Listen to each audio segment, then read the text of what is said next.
किसी ने बड़े ही कमाल की बात कही है। उम्र बिता दिया हमने बच्चों का फिक्र करने में, बच्चे अब व्यस्त हैं हमारे कमियों का जिक्र करने में।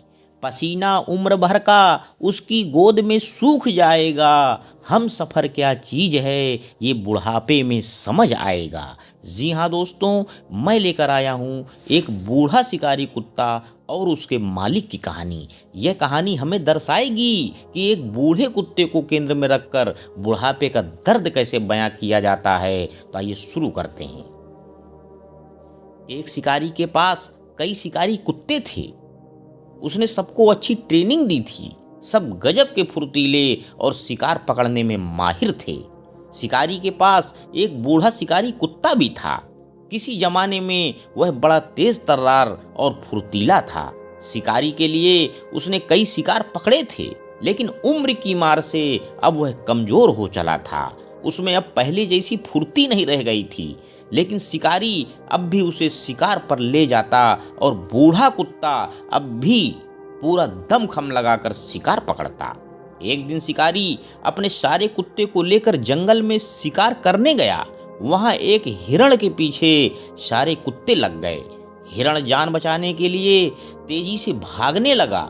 कुछ देर में सारे कुत्ते पिछड़ गए और हिरण के पीछे भागना बंद कर दिया, लेकिन बूढ़ा कुत्ता भागता रहा।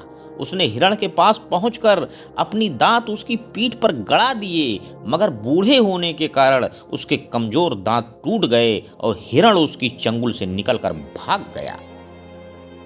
ये देख शिकारी को बूढ़े कुत्ते पर बहुत गुस्सा आया। उसने उसे मारने के लिए हंटर उठाया।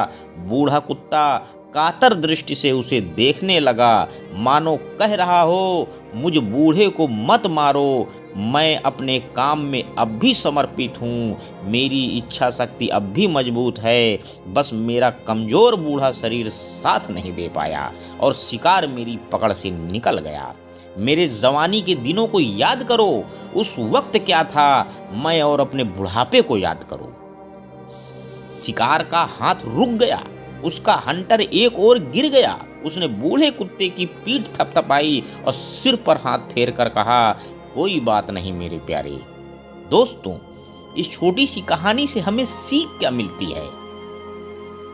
उम्र दराज और बुजुर्ग व्यक्तियों से व्यवहार करते समय उनकी जवानी के दिनों को याद करें, जो आपने उनके साथ गुजारे, और अपने बुढ़ापे को याद कर लें। अंत में दोस्तों, मैं यही कहना चाहता हूँ कि बुढ़ापे में हर माँ बाप को अपनी औलाद की मोहब्बत और साथ की सबसे ज़्यादा ज़रूरत होती है, और बदनसीब औलाद इसे माँ बाप की खुदगर्जी समझ लेती है। धन्यवाद दोस्तों। मेरे YouTube चैनल को लाइक व सब्सक्राइब करें। आपका दिन शुभ हो।